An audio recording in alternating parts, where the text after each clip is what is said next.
So I'm going. I'm introducing myself. Are we introducing ourselves? Are we introducing the podcast name? Oh, yeah. Are we? I don't know. I don't know how to do the intro. I just know how to talk. Well, everyone, welcome to episode 12 of season 1. This is our last episode for the season. Surprises here. You didn't know it was coming, but now you do. We didn't either until today. No, we just decided. Very on brand for us. We were like, do you know what? Yep, let's wrap it. Exciting things are coming for season 2. I'm very excited. Yeah. But no spoilers today. You don't get anything. I'm giving end of season, and that's all I'm giving. Can I just say also, she said we can't end on episode 11. That feels wrong. It does feel wrong. It's like, one more. I was like, But do okay. one more. One more. I mean, 10 would have been nice, but we missed the boat on that one. Yeah, we did. Then it was going to be 11. When have you logged on to Netflix and saw a season with 11 episodes? But don't you want to be unique? Oh, not. Jump scare. If you're listening at home and didn't see the visuals to that one, I apologise. Yeah, Jumped out my seat. So we're gone 12. That's what we've decided. I do like the number 12. It's beautiful. It's nice. It is nice. 12 months in a year. It's a season. It's a beauty. Yeah. Series 1. Series 1? Series 1. Season 1. Got there in the end. We got there. Yeah. So, in the theme of, wrapping up, I want to know, how's your week been? What have you been up to? Well, seeing as you want to wrap it up, I feel like I'm going to start winding up. Oh, shivers. We done. Okay, over and out for episode 12. Love you guys. It's been real. Short and sweet. Just like my mum. Oh, that's sweet. She's a tiny little girl. Yeah, she is. Well, it's a roller coaster for me at the moment. Oh, okay. We're going to get all, missed the word. We're going to go with personal. I was going to say vulnerable. No, not really vulnerable. Okay. I mean, it depends what time you ask. Oh, okay. I made an executive decision. Mm-hmm. Executive misfunction decision. Mm-hmm. Mm-hmm. Hopefully I don't misfunction from it. Love. But I don't know.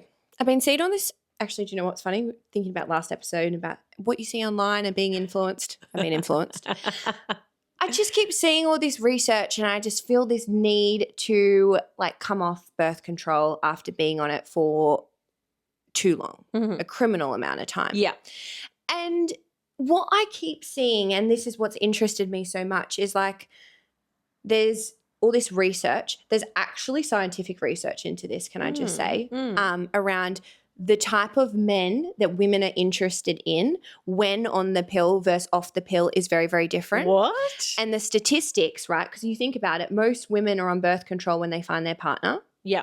Because they don't want to have a baby or whatever the reason is, or maybe it's skin, whatever, right? A lot of women are on birth control when they meet their partner. And then they're with their partner, maybe they've been with them for a bit and they want to have a baby. Yeah. You obviously come off birth control, Yes. right? So they come off, they have their baby, whatever. The divorce rate that they are saying that's linked to coming off the pill, incredible. And we can go on into this in further detail because I've been doing so much research into it. But essentially, to summarize, I decided to come off.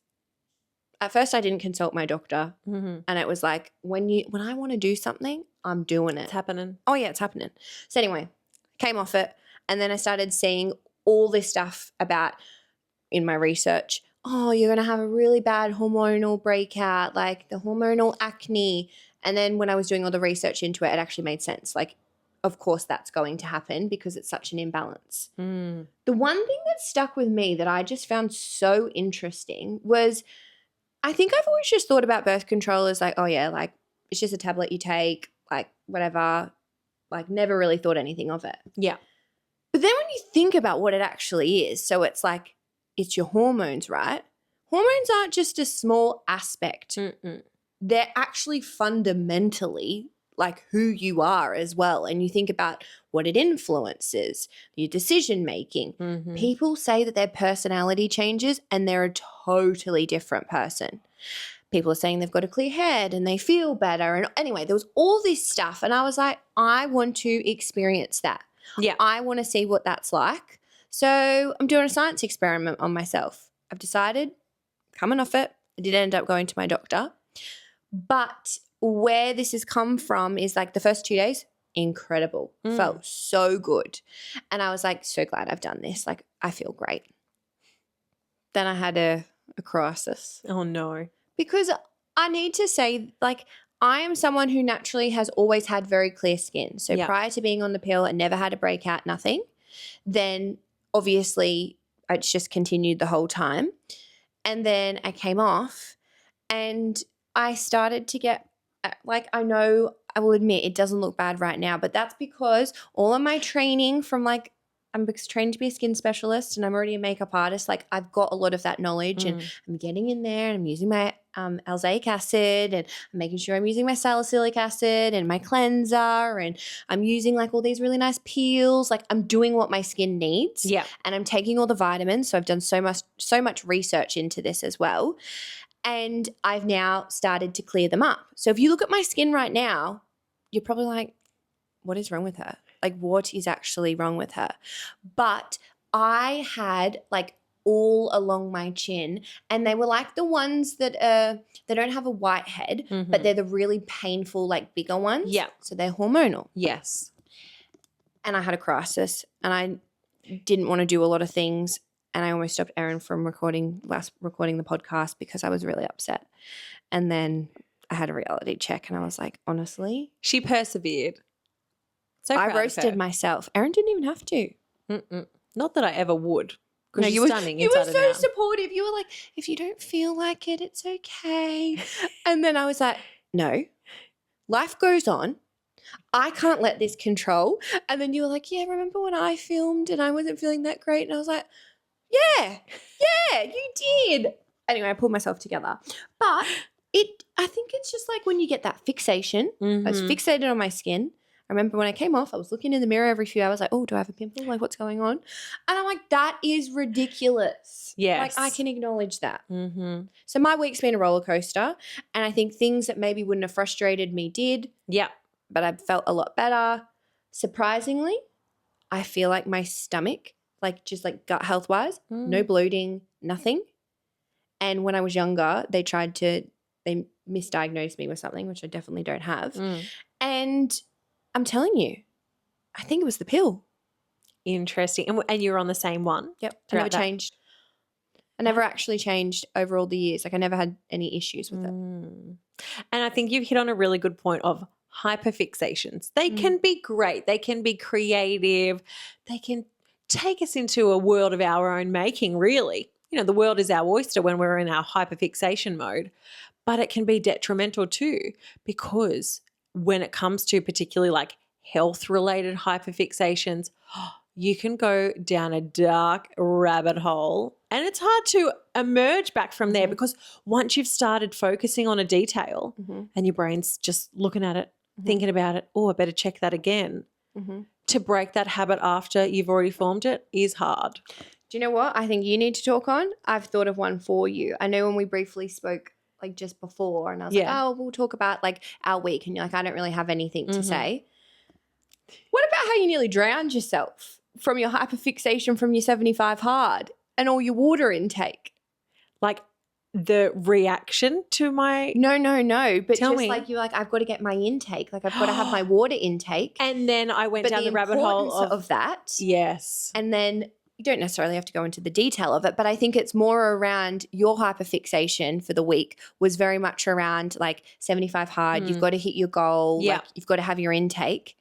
And then essentially the consequences to you was that your poor health and your body. Yes. So the context is, well, there's actually 2 stories that go with this, funnily enough, about the hyperfixation and the water intake. So basically it's like, around 4 litres of water that you have to drink. And that's a lot for a female when our recommended is 2.1 litres a day for an average female. Who's for telling me men? you should have 4? That's just the challenge because it's like however many gallons or whatever it is. I don't really know. I don't do the gallons. I do the litres. And men are meant to have 2.7 litres of water a day. So it's significantly over even a male intake. Is it safe? Well, the first week I did it, I was terrified because I'm like, I've got to do the challenge and I've got to get it done. I'm a completionist. I'm ticking off the boxes. You know, I love a box to tick. Anyway, I then go down a rabbit hole of, oh my gosh, like how much water intake do you internally drown? Like, We said this last time in one of our episodes. Do you throw off all of the balance? Mm-hmm. So there, that was where it started. But this week, I'm like, okay, so I've got to have, you know, I do it with my drink bottle. I know I have 3 of my drink bottles and then I have 250 mils, so just like a large glass of water. And that's done. My process for the day is done. And she measures it to a T. I witnessed her only a few days I get ago. the scales out. Yes. Putting the bottle on and pouring it. Oh, no, not enough. A little bit more. I know. And normally I go over a bit because I'm like, I can't go under. So I put it on the scales. In my mind, I don't know where it was at. But instead of 250 mils, I measured out 500 mils. And didn't I suffer? And then full, I also was like, I'll have a cup of tea before bed. Idiot. So then my stomach's churn and I'm like, oh my gosh, I'm in so much pain. I'm so full. And I'd had dinner hours before, so I knew it wasn't the food. It was not that. It was the amount of liquid that I had drunk. And it did a number on my poor stomach. And I just thought, Erin, why do you do this to yourself? For a challenge. And I'm like, you know, it's the hyperfixation. 100%. And it can be hard. I remember I used to have this weird feeling in like the side of my stomach or something when I was flying that it like really exacerbated it. Not that I flew that much, but I remember getting it checked out, having scans. Oh, everything's fine. Then all I could think about when we're on this trip is this bloody thing in my stomach. Lo and behold, once I stopped thinking about it, it was gone. Or maybe it went and then I stopped thinking about it. Chicken and the egg here. But it can be absolutely power of the mind. 100%. And just like when you were talking about, has anything erupted like on my face or whatever? Have I got any blemishes going on? Probably manifested them. I know. I'm thinking the mind is so powerful, it could probably just manufacture them even if they weren't going to come up.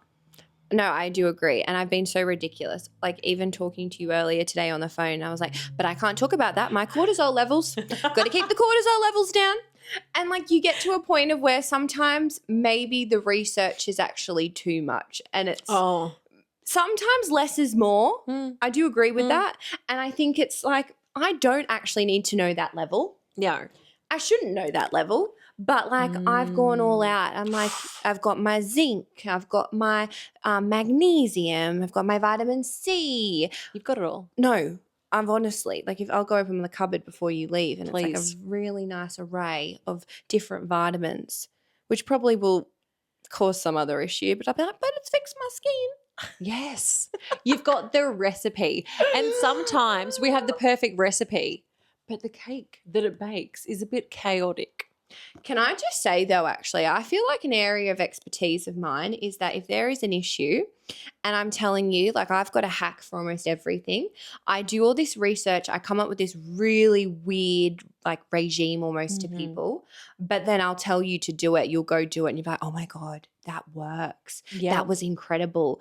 And like I've got little hacks for everything. So I feel like I just come up with my own like little prescription almost. Yes. Come up with a concoction of ingredients, and it's not anything nasty, by the way, and it's not really all natural. It's normally a bit of this, bit of that. Yes. Get it an L7, L8 or Woolies. No, but I feel like there is a power in like being able to research and know some certain information. And honestly, I wish I had sent you a photo of my skin even yesterday. Yeah. Because it was red, it looked sore, it had bumps. I mean, I was looking at myself on the Teams camera at work and I was like, who is that? Yes. Who is that? And then I thought, I'm not getting an identity crisis right now. But we tie too much of our identity often on the things like our hair or our skin or whatever it is. And then when we do experience some type of change, yes, it is a lot. For sure. And I'm thinking even like my sister has recently had her baby, my little nephew, little cutie. He's gorgeous. But in pregnancy, you just don't experience as much hair loss. So people that might have thin hair will have really thick and luscious hair, you know. But there's a catch, right? It hasn't fallen out during pregnancy, but sure as shit, it's coming out afterwards. So then you're losing lots of hair. And I mean, I've got a lot of hair. So for me, I'm like, well, whatever. It's just a bit less heavy now on my melon. But for people that have really thin hair and it's fallen out in clumps, you're like, oh my gosh, what is this? Because that's then your new normal because you've had this thick, luscious hair for however long, 9 months, let's say, depends on your pregnancy length really. And then you forget that beforehand it was actually just that thin. So it goes back to normal generally. Some people actually have thinner hair afterwards. But it's a sudden shock to the system and you're not prepared for it. And that's what's happened to me. And I've been delusional and I've had to pull myself out of it. And honestly, I was listening to what I was saying and I was like, you sound ridiculous. It was like, I'm not going to hang out with you and I'm not going to do what we really enjoy doing together that energizes us after a hard week, for example, or because I have a blemish on my face. And I was like, okay, think about the context of the world, Brandy. What's going on? There's people dying. There's people with actual serious health conditions. Yep. This is self-inflicted. I knew this was coming. This is not a shock. I know, but then it's happened and I'm like, oh, woe is me. The world's ending. No. Yeah. The world's not ending. And then I put a bit of makeup on and it's like, you're looking at my skin right now going, what is she on about? But, and I think particularly, everyone in society, I'm sure, feels this in one way or the other, but for females in particular is where my mind went, is there is so much pressure from society about how to look younger, how to be fitter, how to, do your hair in a certain way, give it volume, give it bounce. There's a reason why, there's dry shampoo to cover up any oily stuff or volumizing thing to make your hair bigger. There's so many things out there that are telling us your normal stuff is not enough. We're programmed to operate in this way. We're programmed to be like, shit, this might be coming and I might be prepared for it, but I don't want it to happen. And so from a society perspective, I'm not surprised. We've got to cut ourselves a little bit of slack here. But also, I reckon there's an evolutionary benefit from this as well. So let's think about it. If, I'm going caveman style here. Love it. Go. If there is a finite amount of resources, and let's say it's advantageous to have big, strong calves to jump up a tree and grab a certain berry or whatever. I don't know, it's a random example. But sure as shit, the people out there will be like, I'll be exercising my calves. I'll be practicing my jumps. I'll be doing what I need to do to thrive in that society. We don't necessarily need to have big carbs or jump up for berries because we go into, aisle whatever at Woolworths and they're there for us.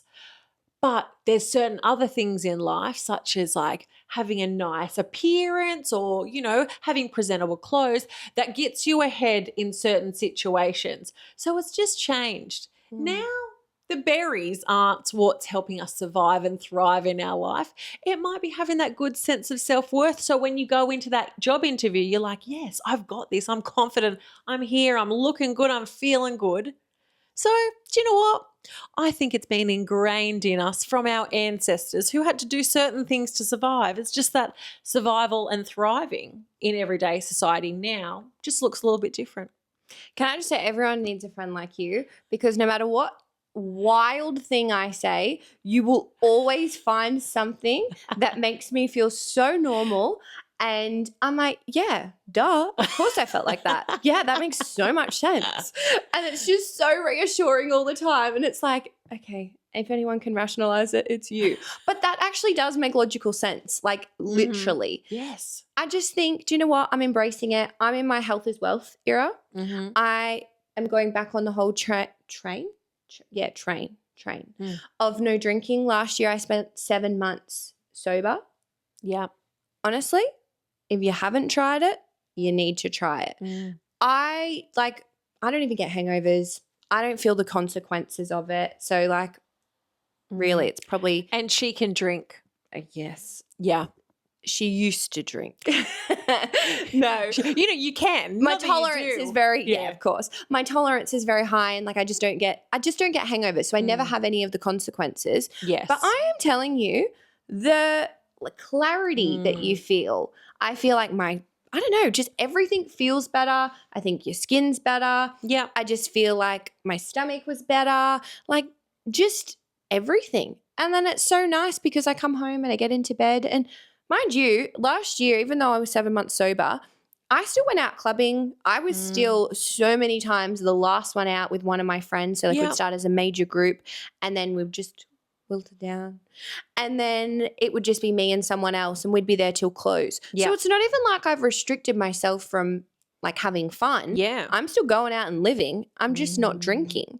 And for some people, they're like, oh, wow, like that's crazy. But I'm like, no, I just really, I'm all about, do you know what? I'm getting on the health and I'm going to build all these new neuro pathways in my brain with my stimulant medication. And then who knows, one day, might be no medication. It might be. But for now, they're staying. They're not going. And we've talked a bit about this before as well, of like there might be times in your life where all your coping mechanisms are enough. And there's times where, you might need to reintegrate it back in to just lighten the load a little bit. And none of those are wrong. None of those are, well, I was going to say they are right because whatever decision you make in the time, I was going to say, then none of them are wrong. None of them are right. I'm like, that doesn't make sense. Nothing's wrong. They're the right decision for the time. And even if you did change your mind later and you're like, oh, maybe that wasn't the best for me, that's okay because we got free will. Well, it's just what hyperfixation of the week, really. Who knows? Maybe I'll get into my real deep health is wealth era because it all started with I'm going to make my hair healthier. Yeah. And I'm getting on the, like, I had like white platinum blonde hair for as long as I can remember. And I had extensions. Yeah. And I was like, I don't want to live this life anymore.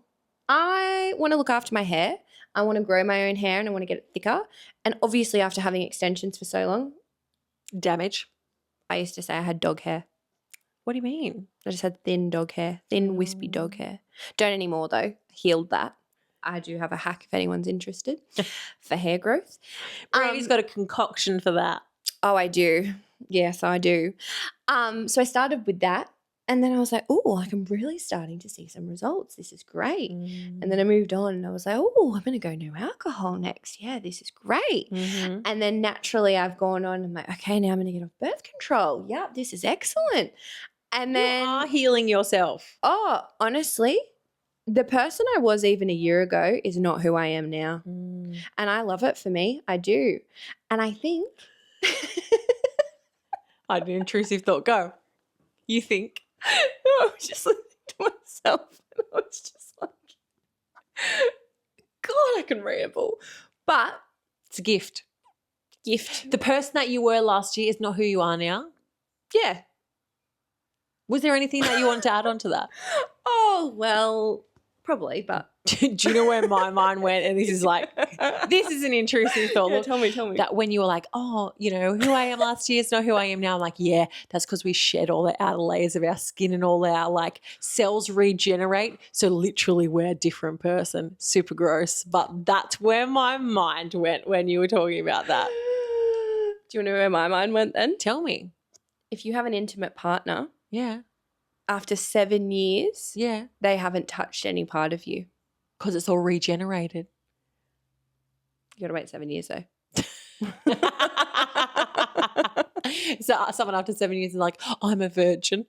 My cells have never been touched. What I want to know is where do we get these facts from? Because me and you can always pull something out of thin air, the most random thing. Seriously. I don't know. But it's good. Adds to the conversation. It does add to the conversation. And one thing I was thinking about my hyperfixation for the week, and I was saying to Brandy, oh God, I just chinned onto the microphone. That was violent.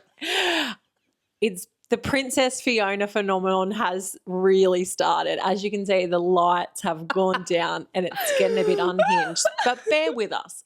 So I was talking to her about I'm almost finished with this nutrition course. I don't know what it is, like Cert 4 in nutrition coaching and nutritional counselor as well. I don't know. Anyway. She's got it all under that belt. I'm like, oh, yeah, I finished my master's and doing this, blah, blah, blah, blah, blah. I'll do this nutrition course. And I'm almost done. It's almost finished. It's been a slog. But then I'm like, oh, maybe I'll do a master of sports psychology. So then I'm very passionate about sport.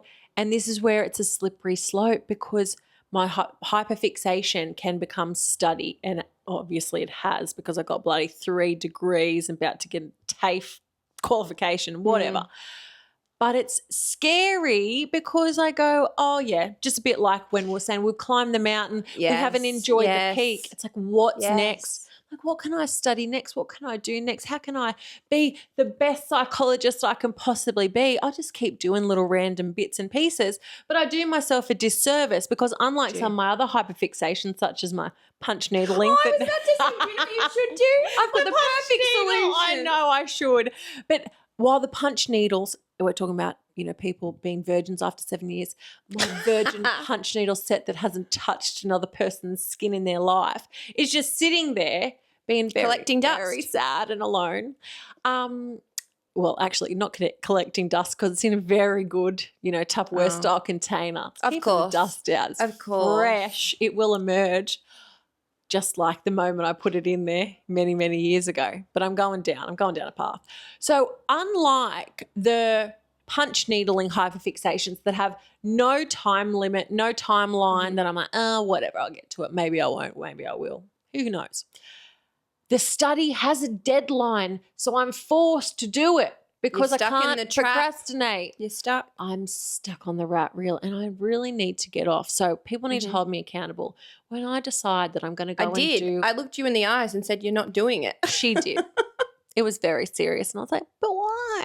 But I want to. I'm passionate about it. Do you know what? It's scary though. Do you not get the urge? Like I will just randomly be like, yeah, I want to learn how to do that and I want to be an expert at it. Yes, sign language for so many years and I've never done it. I really want to. You could do that. I think it would be a great skill to have. My latest one was nails. Look at my first nail design. It's flawless. I did that myself. There is a flower. There's a diamante kind of rhinestone in the middle. Yeah. Stunning.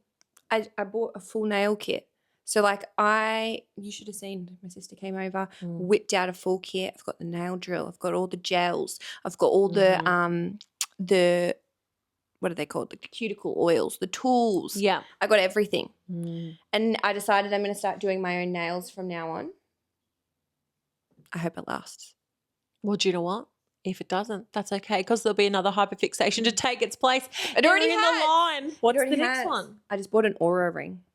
Ooh. For those listening at home who may not know what it is, tell us a bit about it. I think I got conned. And I have an Apple Watch, right? And the thing that I wanted it for was natural cycles. Yeah. Because obviously coming off the birth control, it's like FDA approved, which that literally, you give me something that's like FDA approved or it's got that certification. I can't justify anything that's cheaper, different or anything. Like I've got to have that. Yeah. Don't ask why. The gold standard. Oh, yeah. So I bought an Aura ring so that I could use it for that. But I'm like, I can really do that on my Apple Watch and I'm doing it. But then it had a thing called a readiness score. So when you wake up, and I'm so scared, like could really spiral.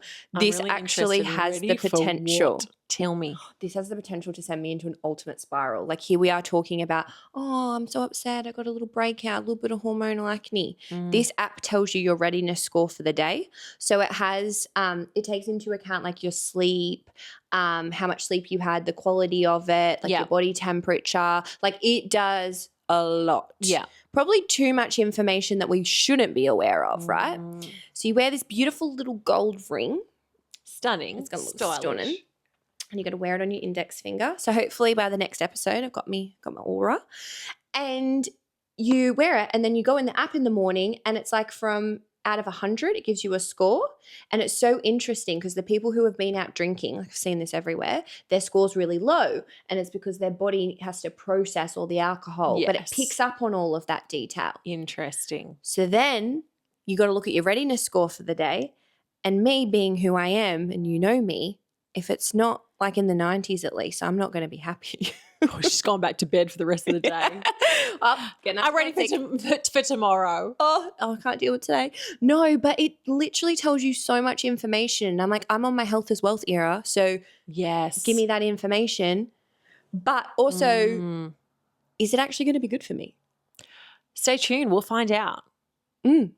Interesting fact about alcohol. I was thinking about the things that it stops your body from doing is so people that are like on the same kind of journey, health and wellness, they're trying to lose fat, they're trying to gain muscle. Your body will prioritize metabolizing the alcohol over anything else. So it's not going to help you get or reach your fitness goals if you're consuming and not alcohol. your sleep goals either, because if you think about it, your body isn't actually like restoring and being rejuvenated. It's just processing literally chemicals. Yes. Toxins. And I mean, you know, we're early into 2025. I'm sure there's lots of listeners out there that may be on their own health journey, and we would love to hear more about it.